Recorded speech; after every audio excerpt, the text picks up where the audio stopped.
love to see people turn their videos on and actually see No. faces. Yeah, I know. That's great. We have to tell them to do it, even if they're still in their morning garb. It's good We're to see. very forgiving school. It's so good to see the faces. Yeah. It's hard to keep up. There's so many screens. I know. Very cool. Awesome. Awesome, indeed. And Rachel, when you think we're about ready, that everyone's been admitted, let me know. I'll go ahead and get started. Good morning, everyone. How are you? I see Haley Carpenter has got a big glass of coffee. That's the way to go. Yes, I'm definitely coffeeed up. I'm just going to scroll through and see your faces. Good morning. Good Friday. Yep.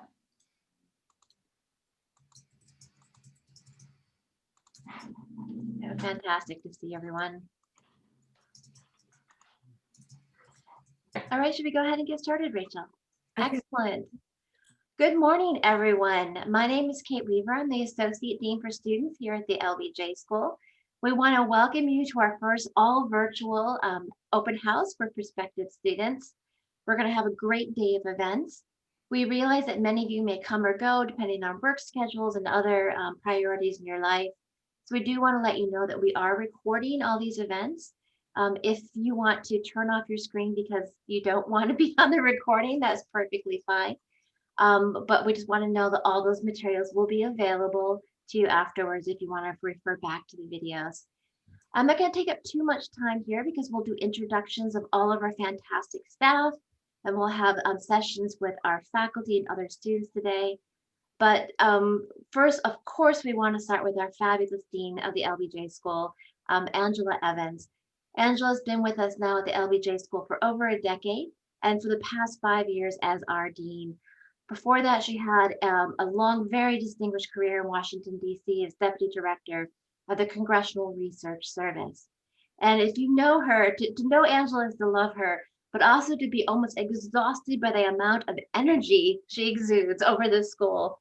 I call her Dean Moxie. So I don't think she knows that, but and so today she really wants to welcome you all and tell you a little bit about the school and why at this particular point in time it is so important for you all to come and enter public service. So over to you, Dean Evans. Thanks so much, Kate. I really appreciate that. I didn't know that was what you called me, so I'm going to have to get even with you at some point. Everybody, it is one of the best things I ever do is to see the students and see prospective students and see your faces and know that you are interested in learning about public policy, learning how it's administered, etc. So welcome, welcome, welcome. We're here for you. This is the beginning, hopefully, of a relationship with you as you make your decisions. And this is a very big decision for all of you. We know that. This is a big investment in yourself, in your professional career, where you want to go, and making sure you're going to go to a place that's going to give you the best education and the best experiences you can get to be ready to hit the ground running when you leave the program. So I'm going to say a few things about the program, and then I'm going to open it up to have, I can take a few questions before we have to move on. But as we've been telling our students, this is the absolute best time to be in public service. Absolutely. And if you don't see that now, you will. Because what we're going through now, both in terms of our global situation as well as our domestic situation, sometimes you read these in cases, you're living it. You're not going to go back. This is your life. So when you think about the globe, we have the largest migration of the human species ever. We have our planet in jeopardy of not sustaining the human species.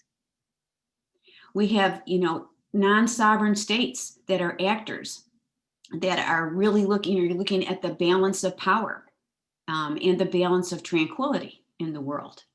Then you look at home, and home is, we have, if you can't see the failures that we've had, and we've had magnificent successes at state, local, federal level, but the last 9 months, when one of the most important things you do as a country is protect your citizens, you can see the failures that we've had in public management and federalism, in our structures, our underlying structures, and how fragile they are.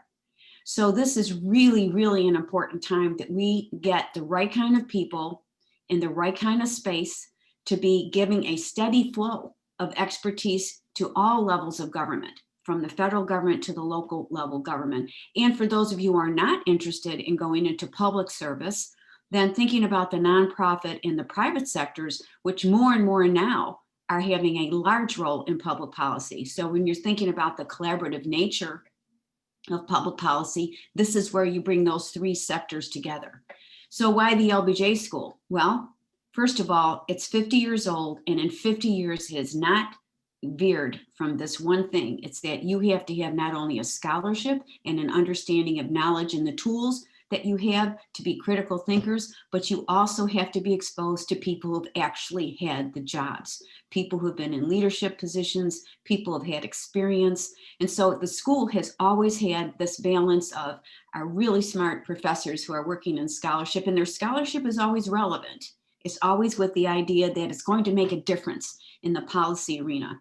And then the other is bringing in practitioners, those who've been in government at different levels, and to talk to you and to teach you both in classes and outside the classroom. This is something that's always been in the DNA of the LBJ School and is absolutely critical right now. So wherever you're going to go, having that experiential edge to your education is going to be extremely critical. So we can talk a little bit about that, but that's been in the DNA from the beginning of the school. The other thing about the school that has just been consistent, and you can say, well, Angela, you know, you're the dean, so you're biased. Well, if you know about the Congressional Research Service, you know, I grew up trying to be objective, and you can't be objective all the time, but seriously, this school is very unique in terms of how it brings a community of faculty, students, and alum together around getting things done. And that's why we keep talking about in the arena. Getting in the arena, staying in there, being persistent, looking at what you can do even if you fail. And I just have two words to tell you that really reflect that tradition. Stacey Abrams. Stacey is an alum of the LBJ School, and she's living the exemplar of what we do with the school. And she's not the only one. One of our alums is now head of the President Transition Center. We have former governors. We have people in the state legislature. We have about 18 people on the President's transition team. So these people, even when they leave the school, stay involved not only in public service, but stay involved with the school. So you have access to a broader community than just the community we have here on the physical campus. And I'm hoping that when you come, we will have more of a presence on the physical campus. We're having, well, like everybody else, to deal with COVID. But you've got this incredible energy and force behind you if you come to the school. And it's just an amazing place. The other thing, when you're looking around for schools, so it's not just our school, how agile is that school? How quickly can that school move to adjust to what's going on in the real world? So it's not just the professors that come in with the knowledge. How do they change the curriculum? How's that curriculum being adjusted? And over the last 2 years, the public management, the Masters of Public Affairs has gone through major revisions, and the Masters of Global Policy Study is going through that now, as is the PhD program. So looking at, is our curriculum really robust and rich to give you what you need when you're going out? Does it have diverse points of view? Is it representing the diversity of opinion, of region, of political persuasion? Because then what happens is you create an environment in the school where you have robust discussions of people who have different perspectives. Because if nothing else, when you leave the school, it's the ability to understand two things. One is the role different disciplines play, and appreciation for those disciplines and what they play in public policy, and the ability to bring them together.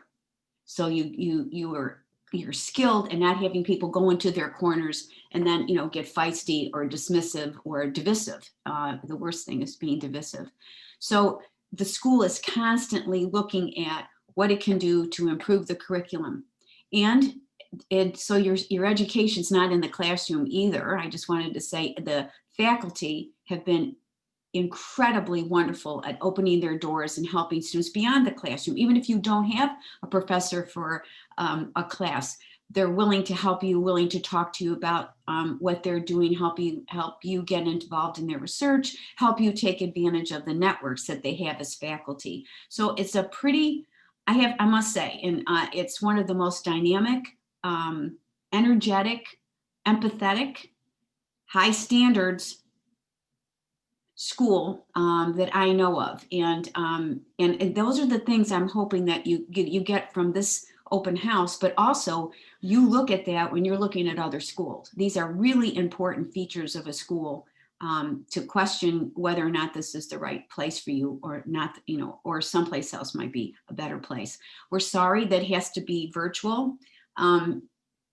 It's really hard to give you a sense of the physical plant when you're not here, of the building and the energy that's in the building when you're all around, and for you to get to know each other too, because right now you're all here virtually and you're in these little squares and you have no idea what each other's stories are, your narratives, what brought you to this point. And it's very, very hard for you to even start coalescing as a group now. But we're going to do everything we can, and we have done everything we can to use this virtual necessity to really try to bring people together, and to make sure you stay together as a community until we can start breaking loose of the pandemic and open ourselves up a little bit more for physical contact. So with that, I'm going to let it go, and I'm happy to take any questions that you might have. I can keep going if you don't have questions, but I'd rather open it up to you all. Don't be shy.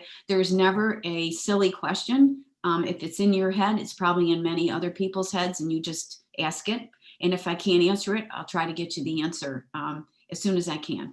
So we're going to invite everyone to raise your blue hand if you have a question, and Rachel and Laura will help me monitor the participant box to catch everyone. Just as we're waiting for people to formulate your questions, I'd like to ask Dean Evans, what are some really amazing things that the LBJ School has done to keep this a really vibrant learning environment and a policy engaged environment over the last 8 months or so of COVID?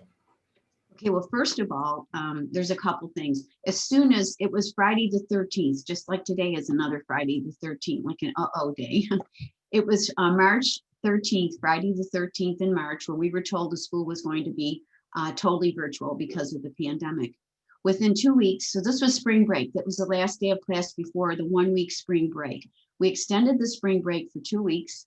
And in that 2 weeks, the faculty literally turned all of their classes into remote virtual platforms. And they were gangbusters, and they did a lot of wonderful things in terms of helping each other out. We had like a sandbox where some people were more technically savvy. We're helping those that were more not as comfortable with the technical thing. And then immediately we said, well, how do we get the capacity that the LBJ School has to look at some of these issues out? So we created a program called In the Arena. If you haven't seen it, go to the website. It's called In the Arena, and it's a series. We do it every Wednesday. We have experts from around the country and globe talk about relevant issues. And it's an hour long, and we have them on our LBJ YouTube, so they're recorded. So our first series was on COVID. So we talked to people who were medical doctors. We talked about one person who has a drug company who was actually creating the vaccine. We talked to people who were in the Obama administration when they were looking at the Recovery Act under the Obama administration and how they distributed funds, to look at how we were distributing recovery funds in COVID. We had public management people. So it really took off. So that was one thing we did. And now it's a proper program. It's a regular program. And we have different themes. We've been doing themes on the campaign and the election. And we're starting, I think we're on the 4th on a series of poverty. One of the women who's, as I told you, trying to get the experiential person here. We have Patricia Ruggles, who is one of the 2 women in the United States who actually changed the way the federal government defines poverty. And so she and Jamie Galbraith are doing a whole series on poverty. So we did that. We really pivoted that. We also did a lot of labs, so faculty can learn how to exploit, and I mean that in a good way, exploit the way that they undertake their classes, how they present their classes. We also thought, well, okay, we have students who are admitted to the school, but how are we going to keep them together as a community? So we started a program that we've never done before. It was called the Summer Stretch. And it was taking all the incoming first years just like you would be, and we kept with them all summer. We gave them programs where they were meeting faculty, and faculty were talking about current events and about their courses. We had guests. It was a very robust program, and OSA helped us, the Office of Student Affairs, and the people you see in these squares and you'll meet today were instrumental in getting that done. And we got high marks from all of our incoming first year students. We had a lot of virtual small group sessions, like breakfasts with small groups, to try to get ourselves to get to know people, and for us to get to know, for you all to get to know each other.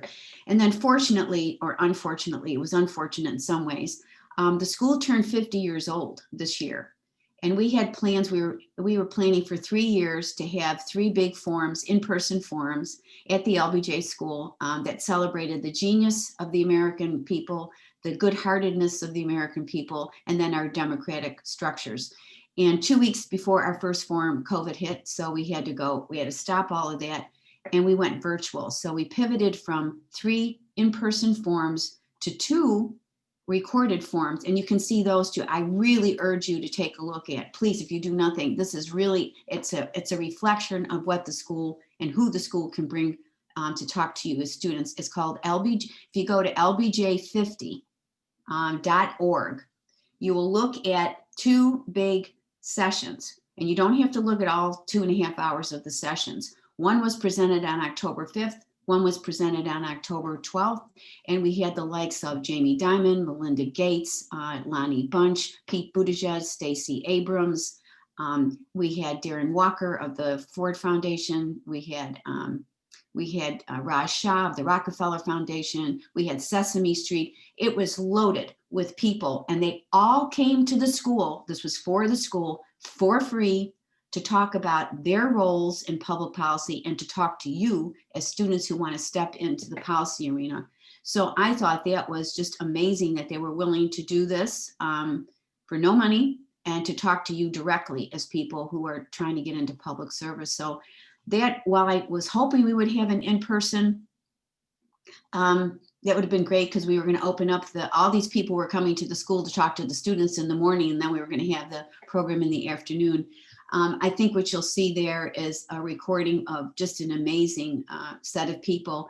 Each of those sessions is anchored by something very special. The first one is a legacy film of Mr. Johnson and how the school started, which was, I'm not going to tell you, but it was Rocky. So watch that film. That's in the October 5th.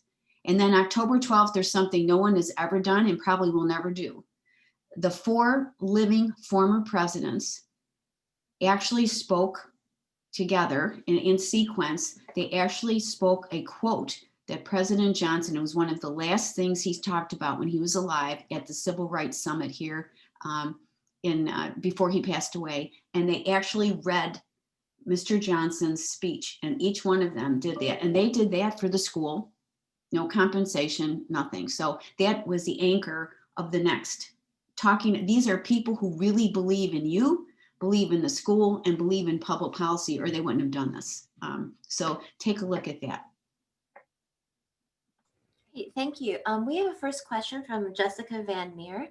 Jessica, would you mind turning off your mute and asking your question of Dean Evans? Sure. Hello. I have 2 questions, actually. The first is, why should someone who wants to pursue a career in public service or government get a PhD at the LBJ School as opposed to going directly into policy?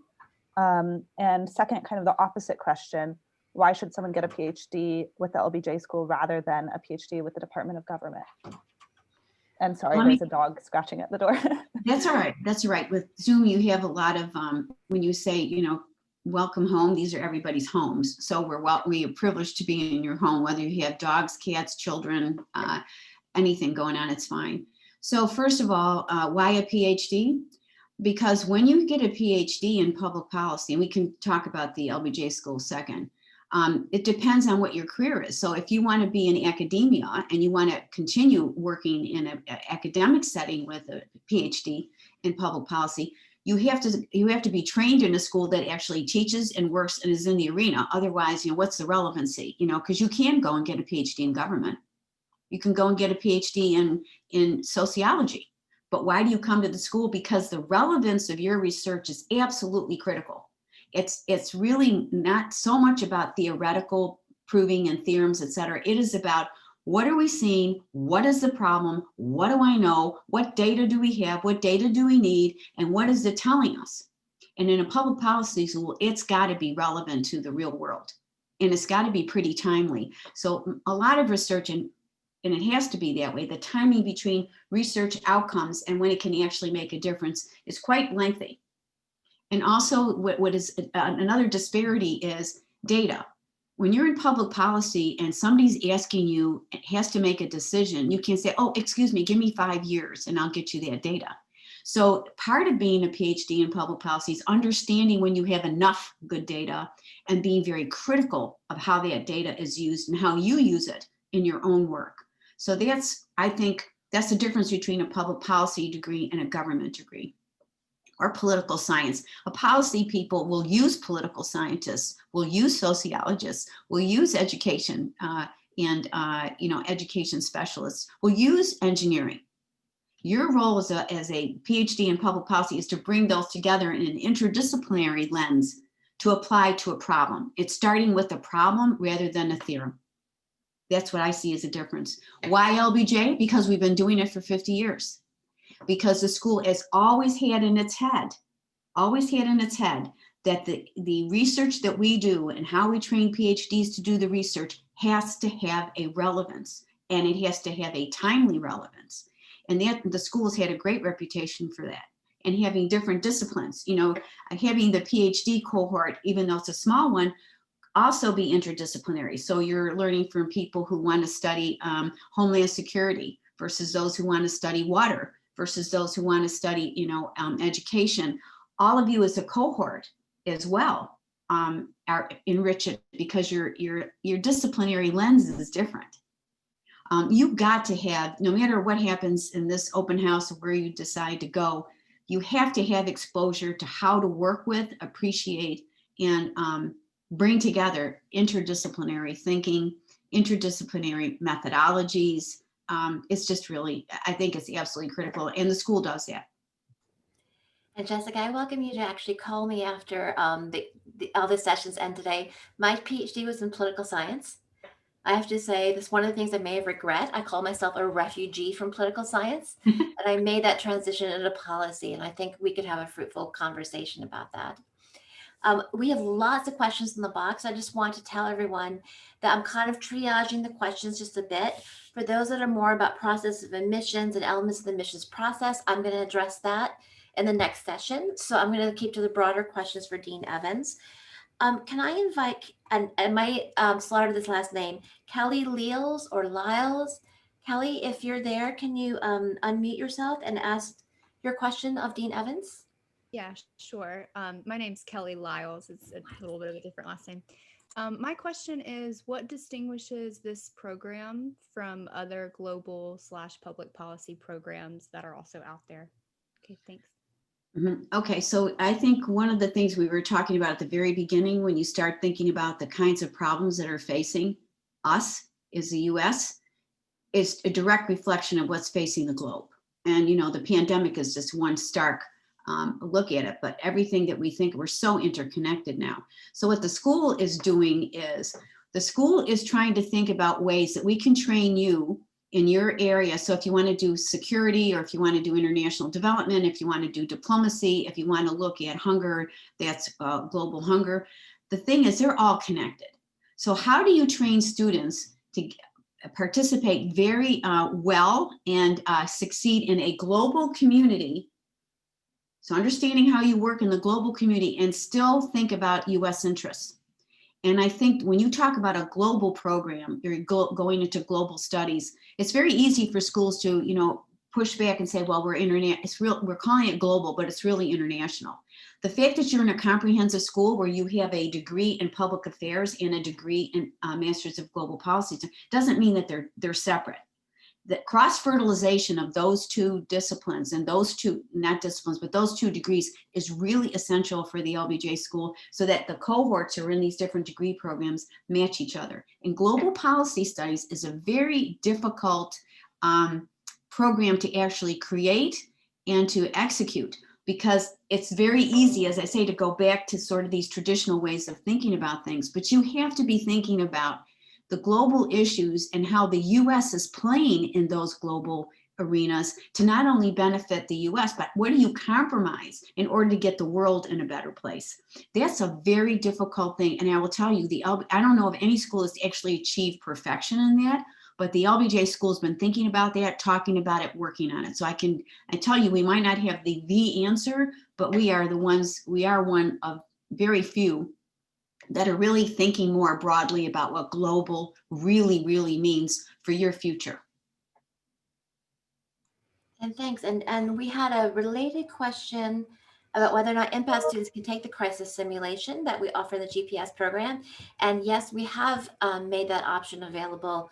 We're also very actively working on other policy simulations for our general LBJ environment that everyone can participate in. We did a phenomenal one this summer as part of our summer stretch, looking at refugee and migration issues.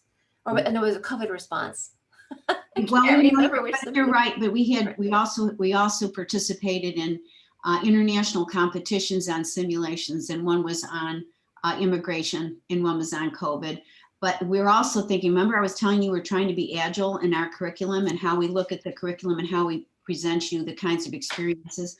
One of the things we're thinking about is these simulations are really, really wonderful ways for you to work together as a team and actually look at, different cases. And also, just to keep going here, Admiral McCraven, who's one of our professors here, he's former chancellor of the UT system, but most of you know him because he's the 4-star admiral in charge of Special Command Forces, who was in charge of the Osama bin Laden takedown.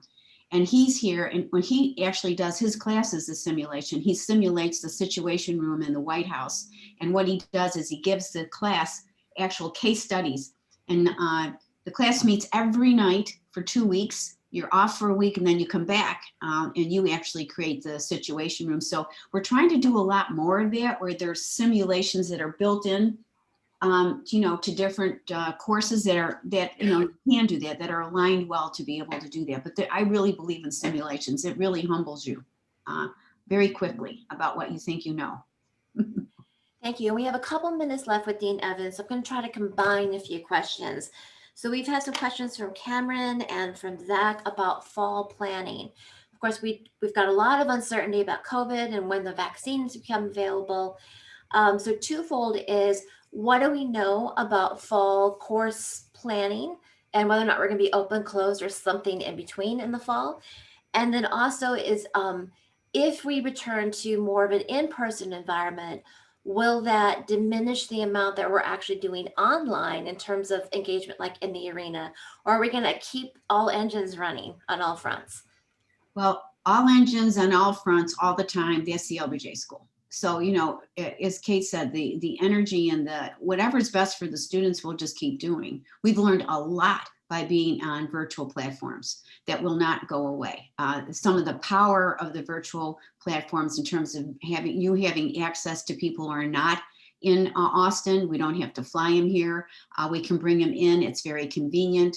Also, it's very convenient to get people to come to meetings. I mean, I can just speak just personally. Faculty meetings, when I had them in person, if I was lucky, if I got 20, 25 faculty that was like loaded, now we get 40, 50 because it's convenient for them. So thinking about the convenience, thinking about who you can bring in, and many of the professors have already done that. Have had really national experts come in and pop in the class. And that, I think, is going to be, it's not going to go away when we go back to in-person. We've learned a lot of lessons of the power of virtual platforms. At the same time, there's the power of in-person and that gap that we're missing to actually see you and have you interact with each other. We're human beings. So this human contact and this human interaction is really important. Unfortunately for us at the LBJ School, we can have classes that are, 10, 12, 20, smaller classes that you can actually engage with each other. So I'm very much looking forward to recovering that. Now, what the outlook is I can tell you this is what I know. For the spring, we're planning on being in the same modalities we are now. We have 3 modalities. One is in person, so we do have classes that are in person, and the students and the faculty who are doing that are pleased with it. I mean, they'd rather not have shields and face masks and be behind barriers and all that, but they're okay. We also have hybrid, which again, most of you know this is some in person and some remote. And then we have those that are totally remote. And we'll probably have similar modalities in the spring, but we're also thinking about, as the spring may open up, because again, the efficacy of vaccine has not been proven. So you have to start thinking about how long is it going to take, for number one, to get the vaccine distributed to campuses and students after obviously the people who are on the front lines get it. What is the efficacy of that? And then how do you, and we are starting to plan this, how do you start planning coming out of COVID? So how do you start planning on what's a safe way to open up the campus? So we are in the planning stages of that. If I were to guess, and it's dangerous to guess, but my guess is that in the fall, we're going to have more of a hybrid, more of an in-person presence and less of a remote presence. I think we'll still have remote only classes simply because we want to make sure that the students are safe and the faculty are safe. And we have faculty who have underlying conditions that I just have to keep them safe too. But Kate and her group have done, I mean, it's Herculean what they've done in terms, and then Cynthia Osborne, who's our Dean for Academic Strategies, in terms of balancing and trying to make sure that you really have like a choice in terms of whether you want to be remote or in person. So I think that's going to start opening up as the vaccine and the efficacy of the vaccine opens up. And you're coming to a campus. Now, if you think about it, Austin's one of the few cities in Texas that doesn't have high COVID incidents. And it's a university town, because you're coming to a university that really has taken care of the students at University of Texas, Austin have really been very good about the COVID. So you're coming to a safe campus when all around us, El Paso, Lubbock, Amarillo, where those incidence rates are going up, we're pretty steady for a university town. So I have full confidence that the university and our president and the deans are all going to make the best decision to give you the best experiences we can give you. What those will be, I'm not really sure. Okay, thank you very much, Dean Evans. We're actually going to transition now into more of a detailed discussion about the admissions process and degree programs. So we want to thank you very much, Angela, for taking time this morning. And I'll be sure that if we have further questions come in that are appropriate for you, I will direct those to you over the weekend and then get answers out to everyone.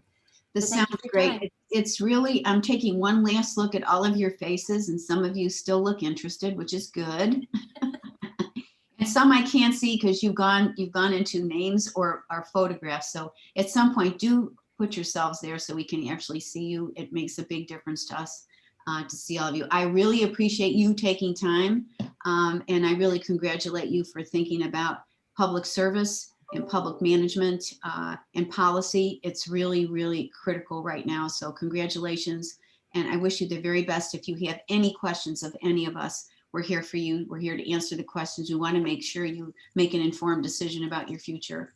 So thank you so much for taking time, Kate and group, also staff and Shannon and Gwen and Amy and Lauren and Laura and Colleen. Thank you so much. I really appreciate having the ability to spend time with you. Take care, everyone, and have a good weekend. Thank you.